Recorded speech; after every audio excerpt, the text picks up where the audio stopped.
La historia de 4 huérfanos que jamás desearon ver. Afuera, la tormenta rugía con furia, iluminando por breves instantes un viejo orfanato perdido en los confines de un pueblo olvidado. Sus paredes, agrietadas por el tiempo, parecían susurrar secretos que nadie quería escuchar. Las ventanas, cubiertas de cortinas raídas, se mecían con el viento como si quisieran advertir a quienes estaban dentro: no mires demasiado profundo. En este lugar sombrío vivían Diego, Lucía, Mateo y Sara, 4 niños unidos no solo por ser huérfanos, sino por compartir el mismo anhelo: escapar de aquella prisión sin cariño. Pero lo que ellos no sabían era que esa noche cambiaría sus vidas para siempre y los sumergiría en una pesadilla de la que jamás escaparían. Desde siempre los niños habían escuchado a la señora Adele, la directora del orfanato, repetir una única regla con una severidad casi ritual: nunca bajen al sótano después del anochecer, una regla que ninguna inquieta alma infantil podría ignorar para siempre. Todo comenzó con un pequeño ruido. Durante días los 4 habían oído susurros desde el sótano mientras jugaban en los pasillos. Primero los ignoraron, pero con el tiempo los sonidos se volvieron más persistentes. Golpes leves, murmullos inentendibles, como si algo en la oscuridad quisiera llamar su atención. Diego, el más valiente del grupo, fue el primero en hablar. No puede ser tan malo. ¿Qué creen que hay allá abajo? ¿Un tesoro? ¿Un escondite? Sara, siempre precavida, respondió nerviosa. No debemos jugar con lo que no entendemos, la señora Adele nos lo dijo, pero la semilla de la curiosidad ya había sido plantada. Y entonces llegó aquel fatídico día. Una tormenta cubría el cielo y los truenos resonaban en la lejanía. Esa noche, mientras el resto dormía y nadie vigilaba, los niños decidieron desobedecer. Con velas en mano y la adrenalina corriendo por sus venas, caminaron hacia el sótano. El pasillo que conducía al sótano era frío, más frío de lo que debería ser para una noche de verano. Las escaleras crujían bajo el peso de los pasos pequeños y temblorosos. Mateo, el más joven, susurró: «Esto es una mala idea», pero nadie respondió. Al llegar a la puerta, Diego notó que estaba ligeramente entreabierta, lo que hizo que el corazón de todos se acelerara. «No podemos rendirnos ahora», dijo con un tono que intentaba ser valiente. Con un poco de esfuerzo, empujaron la puerta y entraron en el sótano. Lo que vieron al principio parecía normal: cajas polvorientas, herramientas oxidadas y estanterías repletas de objetos olvidados. Pero entonces lo vieron. En el centro del cuarto había un espejo grande, de marco dorado y cubierto por grietas, como si estuviera vivo. Al principio, el espejo solo devolvía su propio reflejo, aunque algo en él parecía apagado. «Es solo un espejo viejo», dijo Lucía, aunque en su voz había una pizca de duda, pero pronto las cosas cambiaron. Las velas comenzaron a parpadear y el reflejo en el vidrio dejó de coincidir con el cuarto. En lugar de los niños y las cajas, el espejo mostró un paisaje distinto. Un lugar lleno de sombras retorcidas, gritos ahogados y figuras deformes que se arrastraban entre neblina espesa. Sara retrocedió, casi tropezando. «Eso no es posible, es un truco». Intentó convencer a los demás, pero sus palabras se ahogaron en su propio miedo. Diego, como siempre, quiso demostrar su valentía. Extendió una mano temblorosa hacia el espejo. El momento en que Diego tocó el espejo, algo indescriptible ocurrió. Una energía fría lo envolvió y los 4 vieron imágenes imposibles en su mente. Cuerpos atrapados en un abismo sin fin, gritos desgarradores que parecían resonar dentro de sus propios cráneos y una interminable sensación de desesperación.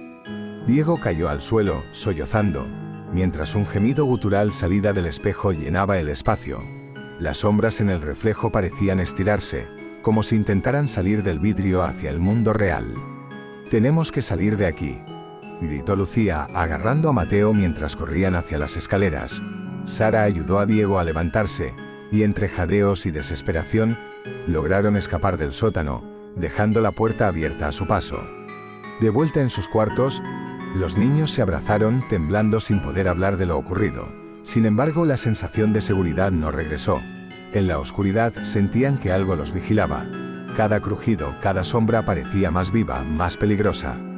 Esa misma noche los sueños se volvieron pesadillas. Todos soñaron con el espejo y con las sombras.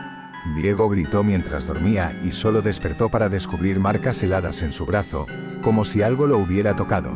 Mateo afirmaba haber sentido una presencia junto a su cama. Día tras día, el peligro parecía más real. Aunque evitaban hablar de lo ocurrido, la conexión invisiblemente oscura entre ellos crecía. Algo de allí abajo los había marcado, algo los había seguido. Los años pasaron.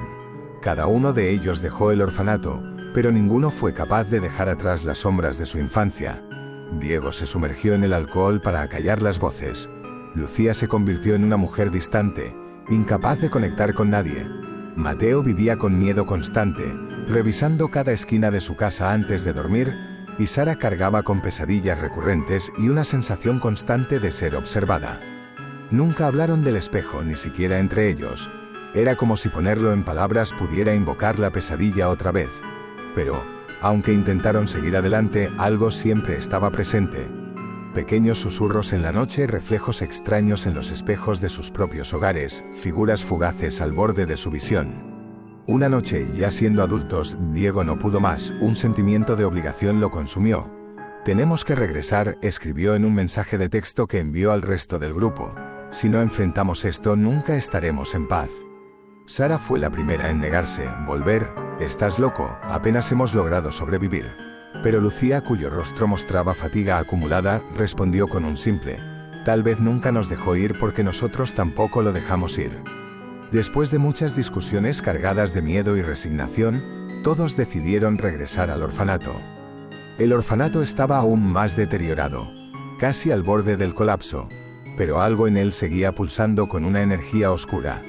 En el sótano encontraron el espejo, exactamente como lo habían dejado, pero esta vez el reflejo mostró algo peor. Ya no había sombras en un fondo distante. Esta vez las figuras estaban cerca, deformadas, gritando por ayuda, y entre ellas los niños vieron sus propios rostros reflejados, como si una parte de ellos hubiera quedado atrapada aquel día.